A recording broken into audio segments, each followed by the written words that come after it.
Hello friends, welcome to the Dream Success Academy. मैं अविनाश आप सबका स्वागत करता हूं आज के इस सेशन में।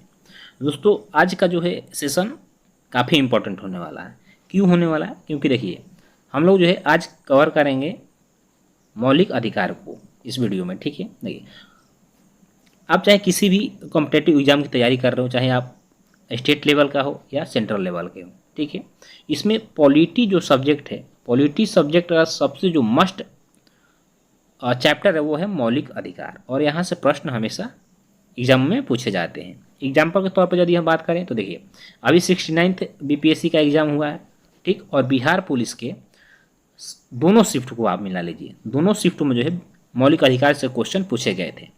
ठीक है, और आगामी सभी प्रतियोगी परीक्षाओं में जो है यहाँ से क्वेश्चन आपके बनते हैं। तो हम पिछले एग्जाम को बेस मान के ही बिहार के पुलिस के लिए, चाहे बिहार दरोगा या बिहार एसएससी के लिए जो है इस चैप्टर को कवर कराएंगे, क्योंकि ये चैप्टर काफ़ी मस्ट होने वाला है। ठीक है, तो चलिए स्टार्ट करते हैं आज का वीडियो। और दोस्तों, हम लोग मौलिक अधिकार को इस तरह से याद करेंगे, पूरी तरह से डायग्राम के माध्यम से, चित्रात्मक प्रस्तुति के, जिससे कि आपको आसानी हो इसे याद करने में। तो देखिए, सबसे पहले आती है बात कि मौलिक अधिकार। तो हमारे संविधान में जो है, आपको बता दूं कि मौलिक अधिकार कहाँ से आया।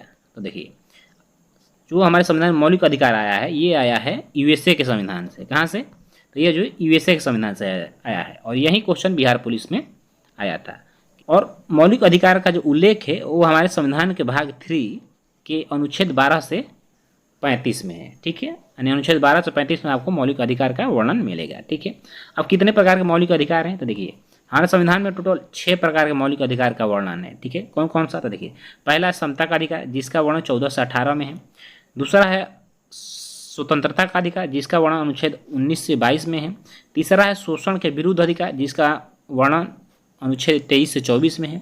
चौथा है धार्मिक स्वतंत्रता का अधिकार, जिसका वर्णन अनुच्छेद 25 से 28 में है। पांचवा है आपका संस्कृति और शिक्षा का अधिकार, जिसका उल्लेख अनुच्छेद 29 से 30 में। और छठा है संवैधानिक उपचारों का अधिकार, काफ़ी इंपॉर्टेंट ये है, अनुच्छेद 32 में इसका उल्लेख है। ठीक है, तो याद रखिएगा कितने प्रकार का आपको मौलिक अधिकार मिले। तो हमारे संविधान में जो संविधान है हमें 6 प्रकार का मौलिक अधिकार देता है।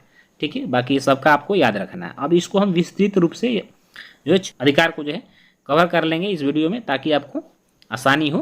ठीक है, तो देखिए, सबसे पहले बात करेंगे हम समता का अधिकार को। तो देखिए, समता का अधिकार का वर्णन अनुच्छेद 14 से 18 में है। ठीक है, तो देखिए, अनुच्छेद 14 में क्या है? तो अनुच्छेद 14 में विधि के समक्ष समता और विधियों का समान संरक्षण। ठीक है, ये जो है अनुच्छेद 15 काफ़ी इंपॉर्टेंट होता है, यहाँ से क्वेश्चन बनते हैं। अनुच्छेद 16 से बनते हैं, 17 से और 18, यानी जितने भी ये अनुच्छेद है 14 से 18 चारों जो है अनुच्छेद काफ़ी इंपॉर्टेंट है। देखिए, अनुच्छेद 15 में जो धर्म, मूलवंश, जाति, लिंग, जन्म स्थान के आधार पर आप किसी से भेद नहीं कर सकते हैं। कहने का मतलब, आप किसी से जाति, धर्म, उसके लिंग के आधार पर या उसके समुदाय के आधार पर भेदभाव नहीं कर सकते। यदि आप भेदभाव करते हैं तो फिर आप पे कानूनी कार्रवाई किया जा सकता है, यानी कि आप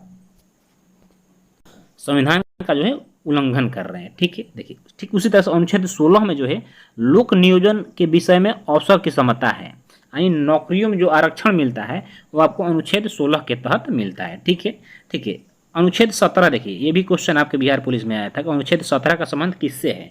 देखिए, अनुच्छेद 17 का जो संबंध है वो अस्पृश्यता का अंत है। अस्पृश्यता का मतलब होता है कि आप किसी से छुआछूत नहीं कर सकते हैं। यदि आप किसी के साथ छुआछूत करेंगे तो आप अनुच्छेद 17 का उल्लंघन कर रहे हैं, यानी कि आप संविधान का उल्लंघन कर रहे हैं। ठीक है, ठीक उसी तरह से अनुच्छेद 18 है। अनुच्छेद 18 है यानी उपाधियों का अंत, यानी कि आप बिन भारत सरकार के अनुमति के किसी बाहरी देश से उपाधि ग्रहण नहीं कर सकते हैं, यानी उपाधियों का अंत है। यदि आपको कोई अदर कंट्री उपाधि देती है तो उसके लिए सबसे पहले आपको क्या है, राष्ट्रपति से जो है अनुमति लेनी पड़ती है। ठीक है, चलिए, तो आशा करता हूँ आपको समता का अधिकार समझ में आ गया होगा।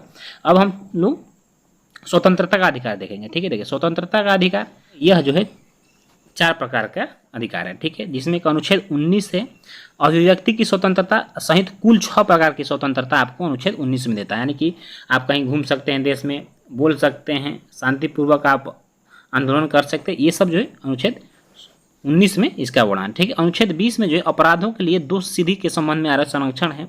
अनुच्छेद 21 में जो है प्राण एवं दैहिक स्वतंत्रता है। और अनुच्छेद 22 में जो है यानी गिरफ्तारी एवं कुछ दशाओं में संरक्षण है, अनुच्छेद 22 में। ठीक है, देखिए, अनुच्छेद जो 19 है उसमें 6 प्रकार की स्वतंत्रता क्या क्या, शांतिपूर्वक आप सम्मेलन कर सकते हैं, वृत्ति व्यापार कर सकते हैं, राज्य में किसी भी जगह स्वतंत्र घूम सकते हैं, संघ बनाने की स्वतंत्रता है आपको, वाक्य एवं अभिव्यक्ति की स्वतंत्रता है, ठीक उसी तरह से राज्य में आबद्ध संचरण करने की आपको स्वतंत्रता मिलता है। ठीक है, अब चलिए हम लोग बात करेंगे कि अगला है शोषण के विरुद्ध अधिकार, अनुच्छेद 23 और 24। इसमें देखिए मानव दुर्व्यवहार और बारात श्रम का प्रतिषेध किया गया अनुच्छेद 23 में, यानी आप किसी से जबरदस्ती कार्य नहीं करा सकते हैं। ठीक है, मानव दुर्व्यवहार के मतलब किसी के साथ आप किसी व्यक्ति का जो है आप व्यापार नहीं कर सकते हैं। ठीक है, ठीक उसी तरह से अनुच्छेद 24 में है कि 14 वर्ष से कम उम्र के बच्चों का कारखानों में आदि में आप नियोजन प्रतिबंधित है, यानी 14 वर्ष से जिस बच्चे का उम्र कम है उससे वैसे बच्चों को आप कारखाने में काम में नहीं लगा सकते हैं। तो ये जो आपको अनुच्छेद है, ये दोनों अनुच्छेद काफ़ी जो इम्पोर्टेंट अनुच्छेद है। यहाँ से क्वेश्चन आते हैं कि बारात श्रम किस अनुच्छेद में बारात श्रम पर रोक लगाया गया, तो याद रखिएगा अनुच्छेद 23 में, और 14 वर्ष से कम आयु के बच्चों को आप काम पर नहीं लगा सकते अनुच्छेद 24 में। ठीक है, चलिए ठीक उसी तरह से अब धार्मिक स्वतंत्रता आता है। ठीक है, देखिए धार्मिक स्वतंत्रता का जो अधिकार है वो अनुच्छेद 25 में है, क्या है, प्रत्येक व्यक्ति को अपने धर्म का प्रचार करने का अधिकार है। आप जिस धर्म से संबंधित आप अपने धर्म का प्रचार कर सकते हैं। धार्मिक कार्यों के प्रबंध की स्वतंत्रता अनुच्छेद 26 में है। अनुच्छेद 27 में है कि विशिष्ट धर्म के अभिवृद्धि के लिए करों के संदाय के बारे में स्वतंत्रता है। ठीक है, और अनुच्छेद 28 में कुछ शिक्षण संस्थानों में धार्मिक शिक्षा या धार्मिक उपासना के उपस्थित होने के बारे में स्वतंत्रता है। इस तरह से आपके धर्म के प्रति आप स्वतंत्र है किसी भी धर्म को अपनाने के लिए। इसका वर्णन जो है अनुच्छेद 25 से 28 में है। ठीक है, जो पांचवा स्वतंत्र आपका मौलिक अधिकार वो है संस्कृति और शिक्षा संबंधी अधिकार, जिसका वर्णन अनुच्छेद 29 और 30 में है। अनुच्छेद 29 कहता है कि अल्पसंख्यक वर्गों के हितों का संरक्षण हेतु सुरक्षा संबंधी अधिकार है। ठीक है, और शिक्षा संस्थानों की स्थापना और प्रशासन करने का अल्पसंख्यक वर्गों को अधिकार है। इसका मतलब है कि यदि कोई अल्पसंख्यक बच्चा किसी बहुसंख्यक स्कूल में जो है या संस्थान में अपने को उसके अनुकूल नहीं मतलब कि महसूस करता है, ठीक है, तो उसके लिए जो है अलग से आप शिक्षण संस्थान की स्थापना कर सकते हैं। जैसे कि मदरसा का स्थापना किया गया है, इसी के तहत किया जाता है। ईसाई मिशनरियों का किया जाता है, इसी अनुच्छेद के तहत किया जाता है। ठीक है, जो मौलिक अधिकार 6 है और कौन वो क्या है, वो है आपका संवैधानिक उपचारों का अधिकार। ठीक है, तो देखिए इसमें इसके तहत क्या जाएगा, अनुच्छेद 32 के तहत जो है उच्चतम न्यायालय और उच्च न्यायालय यानी सुप्रीम कोर्ट और हाई कोर्ट जो है रिट जारी करते हैं। कब रिट जारी करते हैं, जब मान लीजिए कि आपका इन जो अधिकार दिया गया यदि उस अधिकारों का कोई उल्लंघन कर रहा है, ठीक है, या उस अधिकारों से आपको कोई वंचित कर रहा है, तब आप डायरेक्ट जो है 226 के तहत हाई कोर्ट जा सकते हैं और आर्टिकल 32 के तहत जो है सुप्रीम कोर्ट जा सकते हैं। तो सुप्रीम कोर्ट क्या करता है कि आपके अधिकार का जो हनन कर रहा है, ठीक है, आपका अधिकार का जो हनन कर रहा है उस व्यक्ति के खिलाफ जो है रिट जारी करता है। तो कितने प्रकार के, यह 5 प्रकार का रिट जारी किया जाता है। देखिए कौन कौन सा, तो बंदी प्रत्यक्षीकरण, परमादेश, अधिकार परीक्षा, प्रतिषेध और उत्प्रेषण। तो ये है आपके अनुच्छेद 32 में। ठीक है, तो देखिए दोस्तों ये जो था ये था आपका मौलिक अधिकार। देखिए मौलिक अधिकार जो आपको भारत में जन्म के साथ ही ये सारे अधिकार जो है मिल जाते हैं।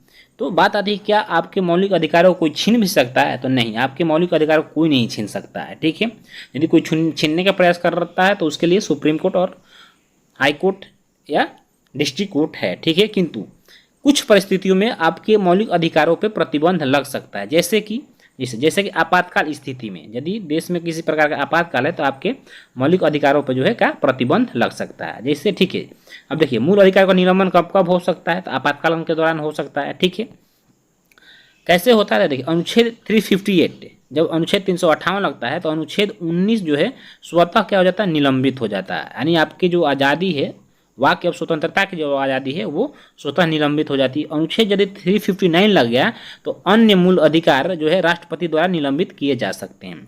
और 44वां संविधान संशोधन के तहत अनुच्छेद 20 और 21 के निलंबन पर पाबंदी भी लगाया गया है। ठीक है, तो ये रहा आपका दोस्तों मौलिक अधिकार संबंधित क्वेश्चन। अब देखिए हम महत्वपूर्ण तथ्य को यहाँ से कवर करेंगे जो कि आपके एग्जामों में इस तरह के प्रश्न आते हैं। तो सबसे पहले देखिए कि डॉक्टर BR अम्बेडकर ने संविधान की आत्मा किससे कहा। तो देखिए अनुच्छेद जो 32 है जिसकी अभी हम लोग चर्चा किए कि हाईकोर्ट और सुप्रीम कोर्ट रिट जारी करता है, तो अनुच्छेद 32 अर्थात यानी संवैधानिक उपचारों का अधिकार जो है इसे डॉक्टर भीमराव अम्बेडकर ने संविधान का आत्मा कहा था। ठीक है, याद रखिए, क्वेश्चन आता है एग्जाम में। संपत्ति के अधिकार को मूल अधिकार की श्रेणी से हटाकर विधिक अधिकार कब बनाया गया था? यह 44वां संविधान संशोधन जब हुआ था तो पहले संपत्ति का जो अधिकार था ना, यह मूल अधिकार था, तो इसे हटा दिया गया। ठीक है, उच्चतम न्यायालय ने संविधान के मूल संरचना यानी बुनियादी जो ढांचा है कि सिद्धांत का प्रतिपादन कब किया था? तो ये केशवानंद भारती बनाम केरल राज्य 1973 के बाद में किया था। और ये जो है बीपीएससी 69 का क्वेश्चन है, यानी बीपीएससी में क्वेश्चन आया था। ठीक है, चलिए अब देखिएगा, शिक्षा का अधिकार अधिनियम 2009 कब लागू किया गया था? ये 1 अप्रैल 2010 को लागू किया गया था। ठीक है, चलिए उच्चतम न्यायालय ने सूचना के अधिकार को निहित माना है कहाँ? तो यह अनुच्छेद 19(1) में जो है सूचना के अधिकार एंड राइट टू इन्फॉर्मेशन को सम्मिलित किया गया है। बंदी प्रत्यक्षकरण अधिनियम के अंतर्गत एक व्यक्ति को बिना मुकदमा चलाए बंदी बनाया जा सकता है। कितने माह के लिए? तो देखिए 3 माह के लिए। ठीक है, किसी अभियुक्त को स्वयं के विरुद्ध गवाह बनाने के लिए बाध्य नहीं किया जा सकता, और यह संविधान के अनुच्छेद 20 के 3 में वर्णित है। ठीक है, भारतीय संविधान कि अनुच्छेद 25 में प्रत्येक हिंदू शब्द के अंतर्गत क्या शामिल है? तो बौद्ध, जैन एवं सिख, यानी जहाँ हिंदू शब्द का प्रयोग होता है वहाँ पे बौद्ध, जैन और सिख भी शामिल हो जाते हैं। ठीक है, बंधुआ मजदूरी उन्मूलन अधिनियम भारतीय संसद में कब पारित किया गया था? यह 1976 ईस्वी में पारित किया गया था। कब? 1976 ईस्वी में। ठीक है, तो दोस्तों इस तरह से आज का जो हमारा जो टॉपिक था मौलिक अधिकार समाप्त होता है। आपको कैसा लगा जरूर कमेंट करके बताइएगा, और इसी तरह से जो है आपको वीडियो मिलते रहेगा टॉपिक वाइज, जहाँ से कि आपके एग्जामों में क्वेश्चन बन रहे हैं। तो यदि आप चैनल को सब्सक्राइब नहीं किए तो चैनल को सब्सक्राइब करके बेल आइकन को प्रेस कर लीजिए, ताकि इसी तरह के इंपॉर्टेंट वीडियो आपको मिलता रहे। ठीक है, तो मिलेंगे फिर किसी नेक्स्ट एपिसोड में। जय हिंद, वंदे।